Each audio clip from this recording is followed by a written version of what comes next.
Good morning to all of you. मैं doctor सरला।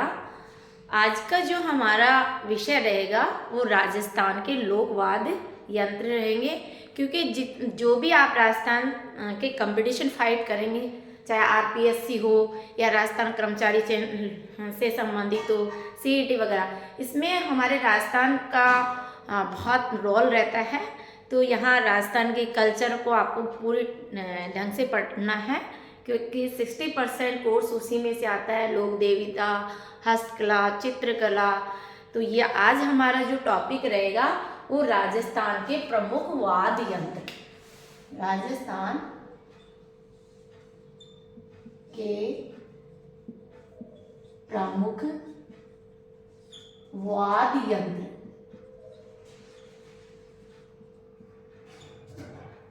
राजस्थान के जो प्रमुख वाद्य यंत्र है उसको 4 भागों में डिवाइड किया गया है।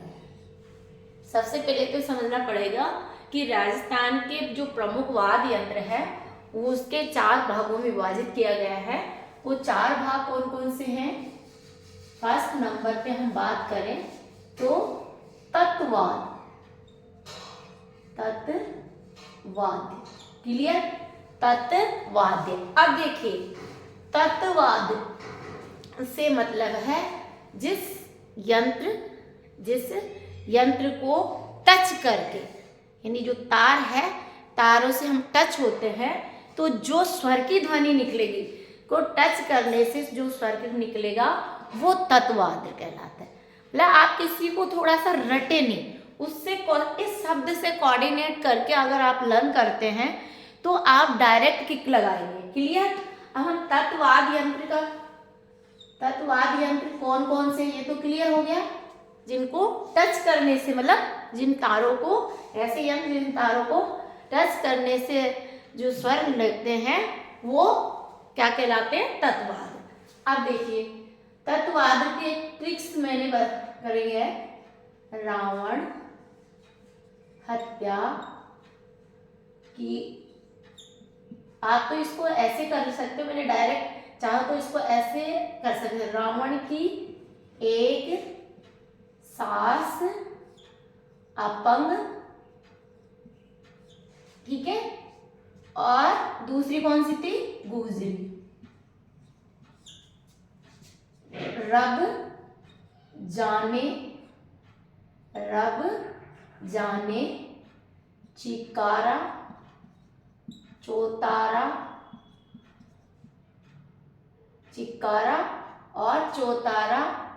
और दुब काकू। अब बिल्कुल जो यंत्र ऐसे समझने, जो इसमें तत्वाद्य यंत्र है उसमें आ गए, वो सुशीलवाद में नहीं आएंगे। क्लियर है ना? इसके 4 पार्ट है। पहला है तत्वाद्य यंत्र, दूसरा क्या हो जाएगा? सुशीलवाद यंत्र। सुशीलवाद यंत्र। थर्ड हो जाएगा ताल वाद्य यंत्र। एक एक को समझ लेंगे, कोई इश्यू नहीं है। और फोर्थ हो जाएगा घन वाद्य यंत्र। अवनरुद्र, इसको इस नेम से भी जाना जाता है।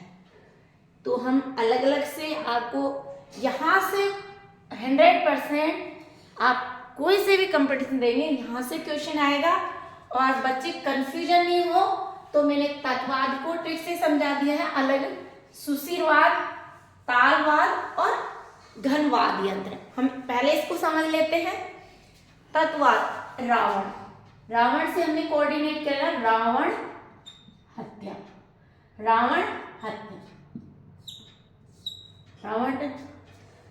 ठीक है। फिर टी से मैंने कामयाचा, रावण रावण हत्था। तो देखिए, रावण हत्था जैसे इस तरह का बना होता है तो उसके तारों को हम टच करते हैं तो जो स्वर निकलता है वो क्या कहलाएगा? तत्वाद्य यंत्र। कामयाचा ये भी। फिर कामयाचा के बाद में से मैंने कोऑर्डिनेट किया सारंगी। हाँ, एक से एक तारा, इस एक से देखो रावण से रावण हत्ता, की से कामयाजा, एक से एक तारा, से मैंने सारंगी कोऑर्डिनेट कर दी, ठीक है। तत्व सारंगी कोऑर्डिनेट कर दिए हैं हमने। और फिर अपन बात करें इस से सुरमंडल, सुरमंडल, और जिसको हम दूसरे नेम से जान जाते हैं सुरिंदा, ठीक है। फिर हम अपंग, अपंग से भपंग, अपंग भपंग, ठीक है। अपंग भपंग, अपंग भपंग। फिर हम बात करें गुजरी, गुजरी। फिर रब जाने, रबाब, रबाब या रवाज, ठीक है। जार से जंतर। फिर चिकारा, चौतारा और दुबका को। अब देखिए इनमें से किस तरह से क्वेश्चन पुट अप होगा कि निम्नलिखित में से, निम्नलिखित में से तत्ववाद यंत्र नहीं है। नंबर ए बिन या पूंगी। नंबर 2 ऑप्शन कामाया च। नंबर 3 सारंगी और नंबर 4 भपंग। अब हमारा ये जो कॉन्सेप्ट क्लियर था, रावण की एक साथ अपंग, गुजरी, खजाना, रब जाने, चिक्कारा, चौतारा, दुखो। अब मैंने जो ये नेम डाले हैं तो इसमें है देखो कामयाचा है, सारंगी है, भपंग है, लेकिन बिन नहीं है, तो हमारा ऑप्शन क्या जाएगा? बिन।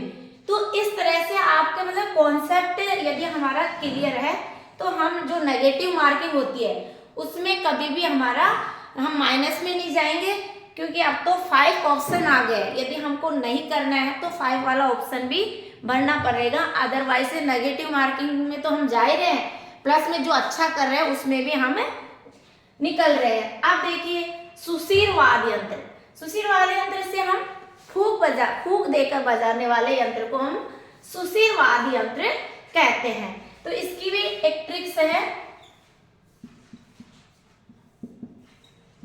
बिन, बिन, बिन मतलब बीना, पूंगी, कहीं कहीं तो ये ऐसे भी लिखा होता है बीना, बिन पूंगी, है ना। तो बिन, बिन यानी बीना, पूंगी, बीना, पूंगी, मोरचंग,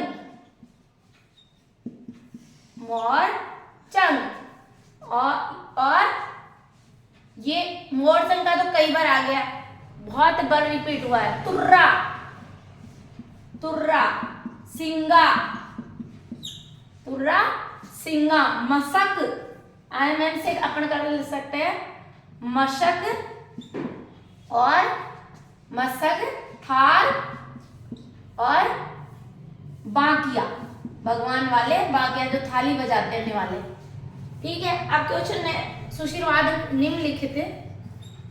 नेक्स्ट हमारा दूसरा क्वेश्चन किस तरह से पूछेंगे, निम्नलिखित में से सुशीर वाद यंत्र नहीं है। ओके, ऑप्शन दे दिया मोरचंग, मशक और रमझोल और थाली। अब देखिए जब हमारा सुशीर वाद्य यंत्र का यहाँ मोरचंग भी दिया है, मशक भी दिया है और थाली, लेकिन रमझोल नहीं है, तो हमारा ऑप्शन किस पे जाएगा? रमझोल पे, क्योंकि रमझोल हमारा क्या है? घनवाद्य यंत्र है, घनवाद्य यंत्र है, घनवाद यंत्र है। अब हमारे जो तालवाद यंत्र की बात करें तो तालवाद यानी अवनिरुद्ध, दूसरा नाम अनिरुद्ध। तो जो पशुओं की चमड़ी, ये तालवाद पशुओं की चमड़ी का बना होता है और उसको अपन क्या करें, पशुओं की चमड़ी का बना जो वाद्य यंत्र होता है उसको पीट पीट कर जो स्वर निकाले जाते हैं उसको हम क्या कहते हैं, तालवाद यंत्र। पशुओं की चमड़ी का बना होता है और उसको पीट पीट कर जो स्वरों की ध्वनि निकलती है वो क्या कहलाता है, तालवाद यंत्र। क्लियर।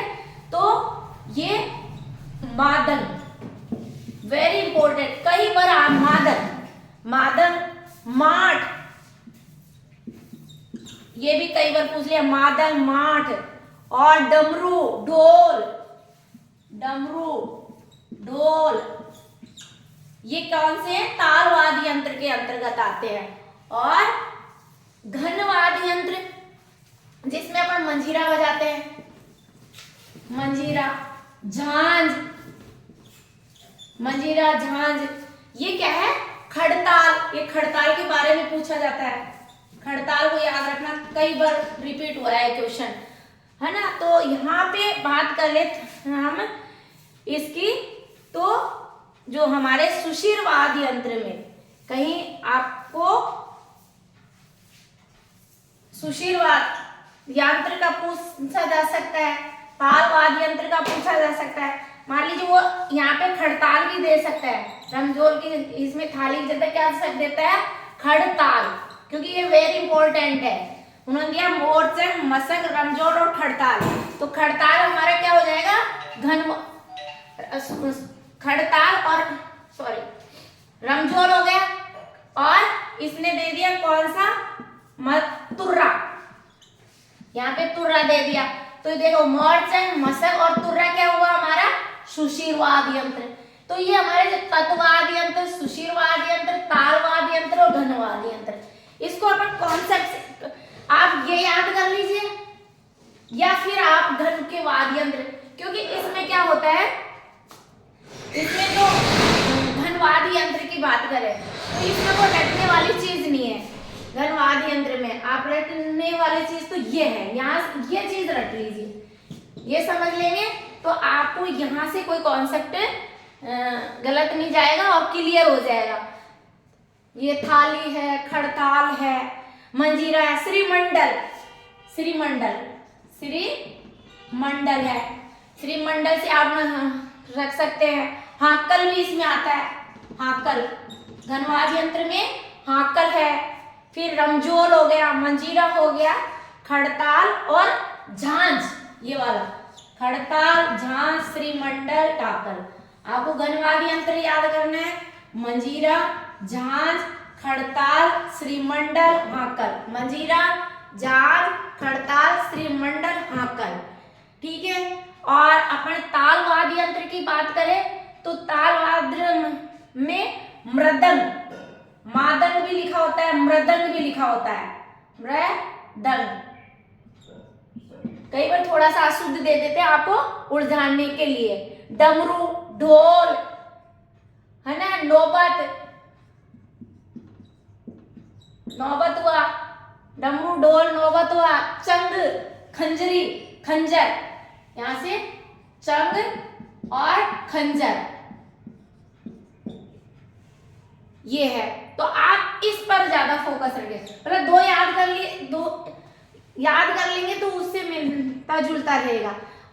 ऑलमोस्टली तत्वाद यंत्र से हमेशा पूछा जा सकता है। तो ये आप इसको लर्न करें और इस तरह से आप डेली प्रैक्टिस करें, लिख के प्रैक्टिस करें। थोड़ा एक दो बार तो आपको न्यू चीज तो लगता है, लेकिन ये प्रैक्टिस करेंगे तो ये टॉपिक क्लियर हो जाएगा। और ऑलमोस्टली सभी कंपटीशन में आता है जो आरपीएससी को फॉलो करते हैं या राजस्थान कर्मचारी चयन बोर्ड से रिलेटेड जो भी एग्जाम है उसमें यहीं से पूछा जा सकता है। Thank you so much. यदि अच्छा लगे तो शेयर करें और सभी तक जुड़े अपने चैनल से, ताकि अधिक से अधिक अपना मिशन का प्रचार हो सके। Thank you.